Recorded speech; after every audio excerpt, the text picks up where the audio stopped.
And it's just basketball. At the end of the day, it's just basketball. Like and subscribe. Like and subscribe. Like and subscribe on the way in the door, my people. I hope you all are having a truly, truly fantastic day today. So, lately, it seems like a lot of older players have been speaking out more and more, and I think that is for the good, for the benefit of everyone. Now, whether it's going to make a difference with Commissioner Voldemort in control, probably not. But it's at least good for the younger generation to be able to hear the perspective of those who paved the way for where the NBA is now. And I think a lot of this is due to the attack on the older generation that has been prompted, I would say, by mostly unclutched sports. And so the latest, I was scrolling on my phone and came across an article about Oscar Robertson basically saying that, hey, look, if you're getting paid $50 million a year, there is no load management. And I completely 100% agree with that statement. So let's read this article here. Coming from Basketball Network. It says, Oscar Robertson makes a strong statement against today's NBA players. If you are making $50 million, there's no load management. Says the NBA has come a long way since Oscar Robertson played in it. It's become the most lucrative professional sports league on the planet, and its players are considered the highest paid athletes worldwide.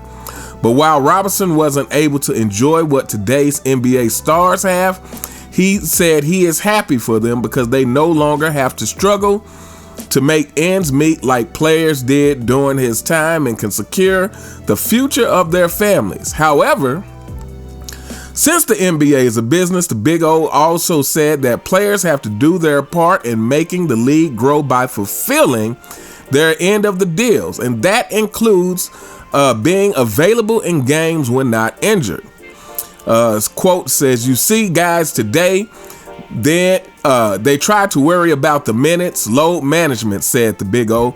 "I think if you make $50 million, there's no load management. I think sometimes you owe it to the fans who come to see you play, because when you say so or not, NBA players and owners are in this together." Says the NBA players are paid handsomely.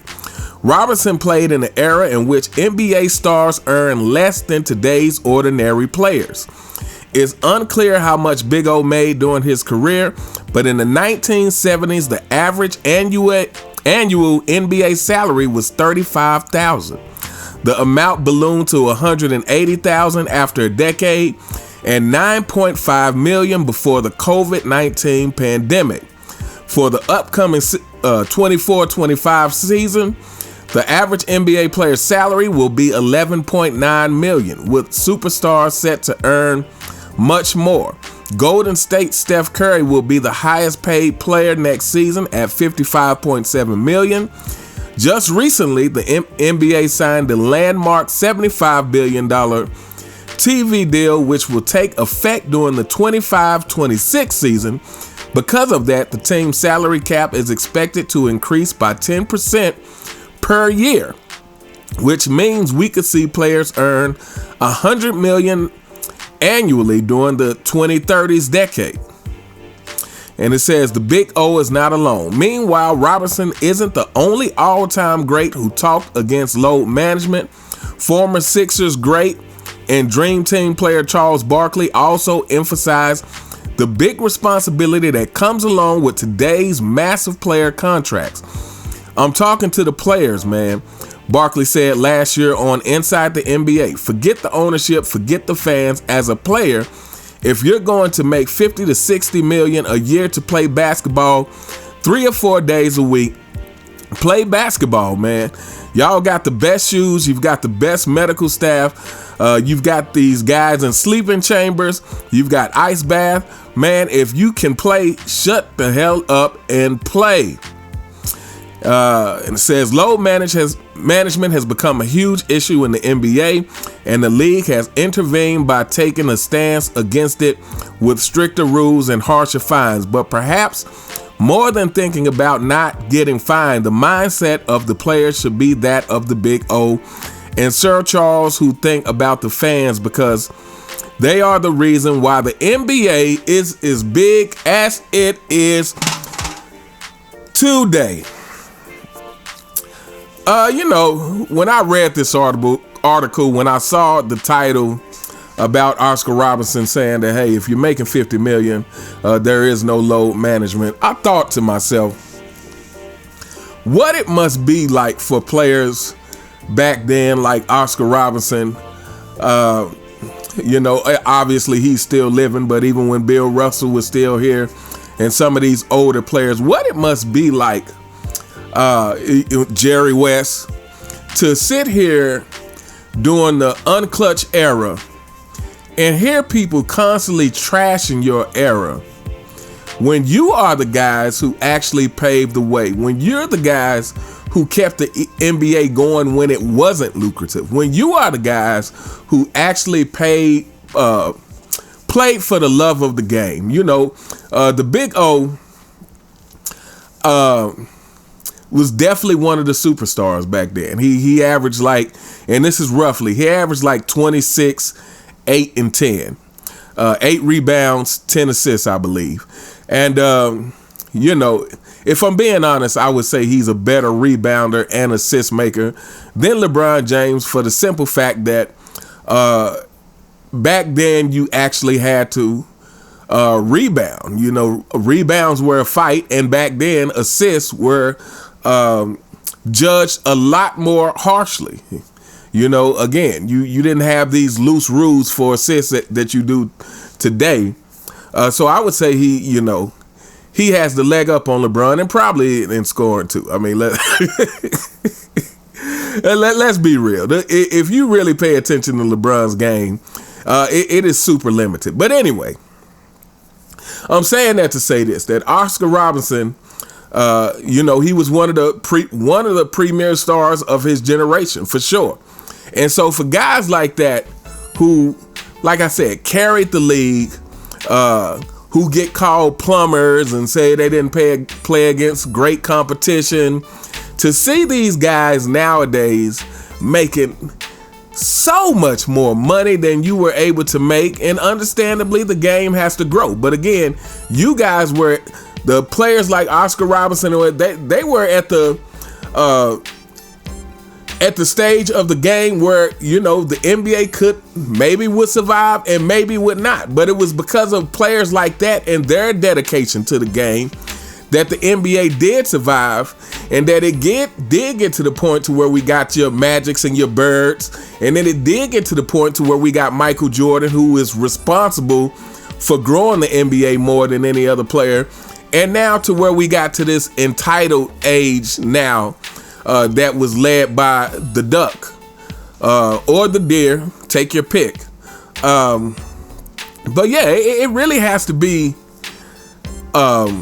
hard to watch these players griping and complaining about, I remember, what was it, just a couple of seasons ago or something, where they were really talking about the ideal of shortening the season and, trying to not make so many back-to-backs and all this.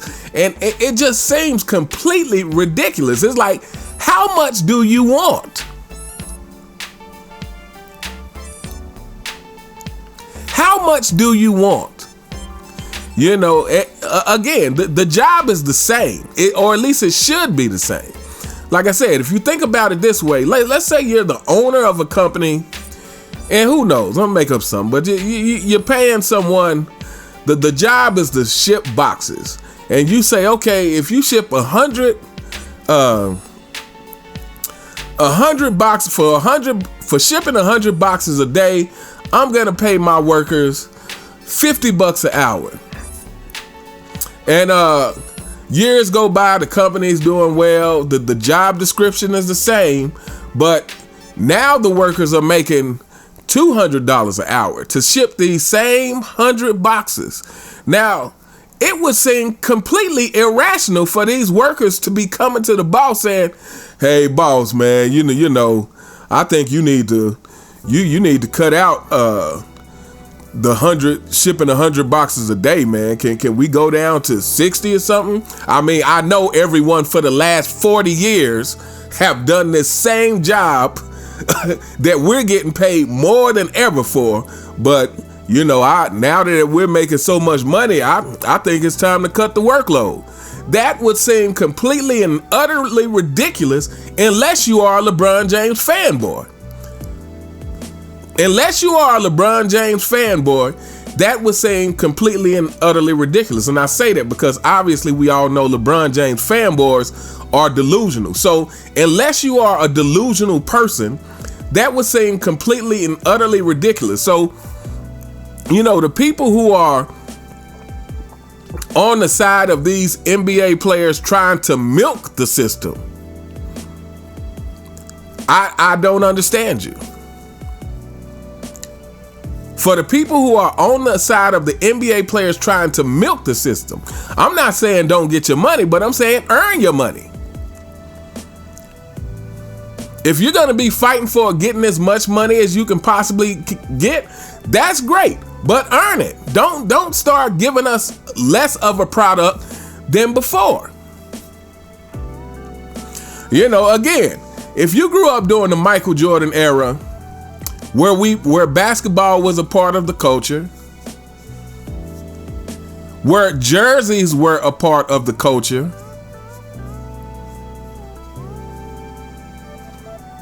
then you know how much basketball was being played. And I've said this on several videos, but I can never emphasize this enough for the young person who may be watching this video for the first time.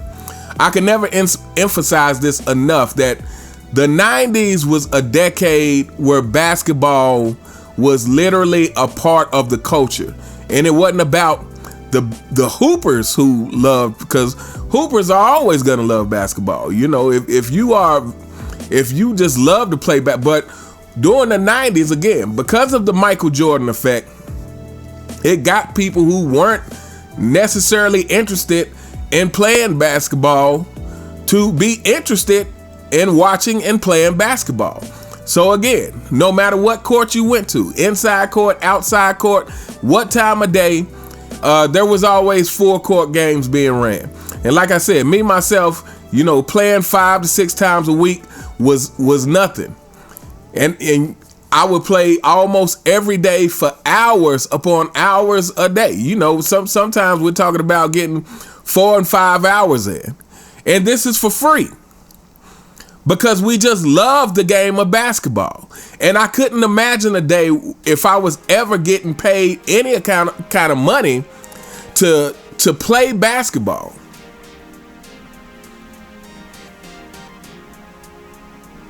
But you have these players today, you know, who are entitled in a way that is really unbelievable. But you see where it has led to. You see where this has led to, all this entitlement. And what I mean by that is this next coming season. This is where it has led to.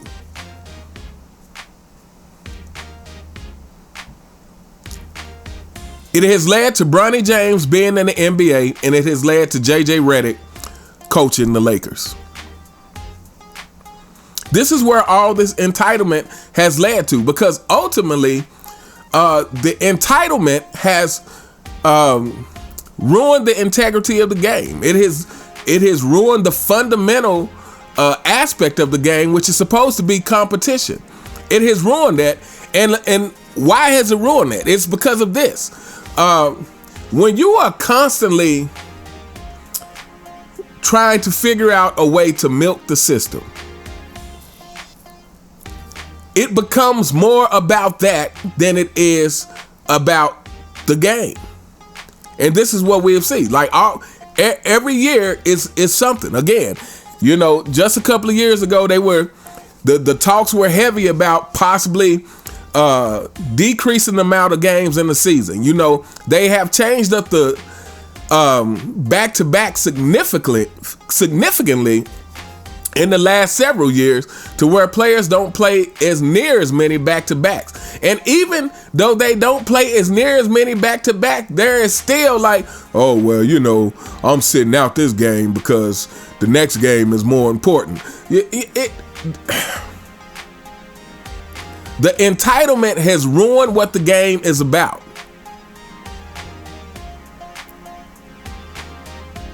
Because that has become the focus.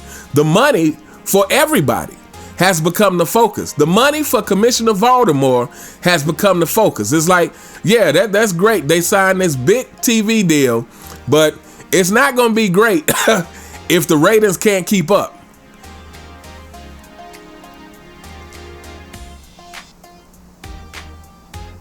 And again, you know, I've said this before. People never believe the worst can happen until the worst happens. People would never believe that that the NBA can go back to a time to where it's in jeopardy of you know, going out of business, so to speak. People would never believe that because everybody's thinking, oh man, athletes are getting paid more than ever. We got social media. The game is worldwide now. But if you keep ruining the product, nobody is going to watch it. And let me tell you well, it's already happening. This is what we're seeing.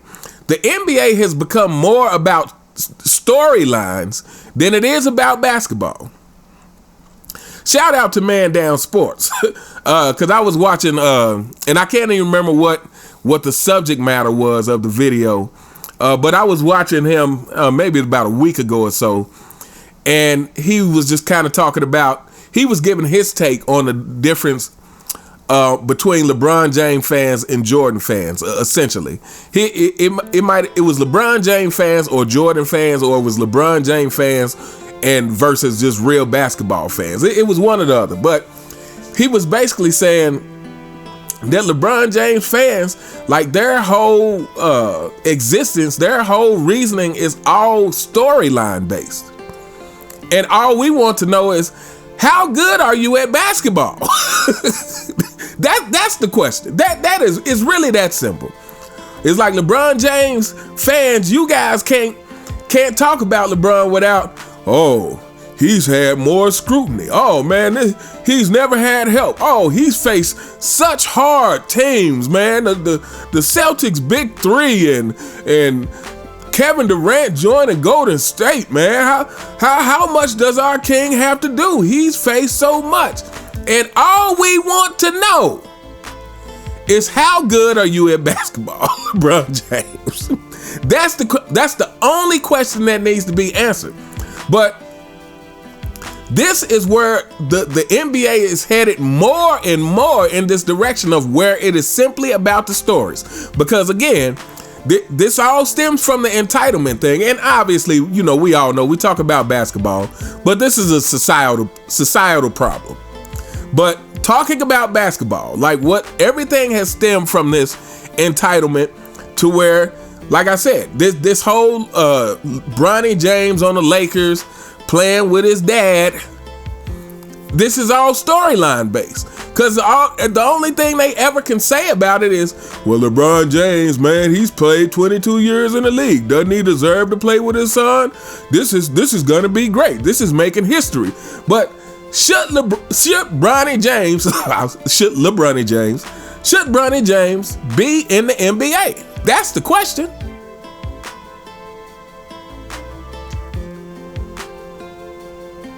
Again, what does making history mean if it's not made in a valid way? Again, a dog playing in the NBA would make history as well. You want to make that happen? You know, again, go ahead and throw Bryce James and Savannah James in the jersey too. That would make history. A whole family playing in the NBA. This is where we're headed because it's all about the storylines now. But anyway, I could go on and on. But like I said, it's good to see more and more the older players coming out and saying something. And like I said, I can only imagine for those players like Oscar Robertson, you know, who were back in the day where the NBA was nowhere near as lucrative. And they were the ones who were the foundation of the sport.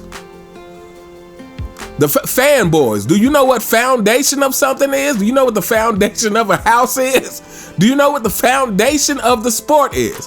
For these players who were the foundation of the sport, who held up the league, and now have to see these super entitled, spoiled brats whining about everything in basketball when they have it easier than any time, easier all across the board, my people. Easier all across the board. Easier in the way they travel, the health, the medical, the training, and not to mention the game itself, because they've changed the rules to make the game easier than it has ever been. And yet these athletes complain more than ever.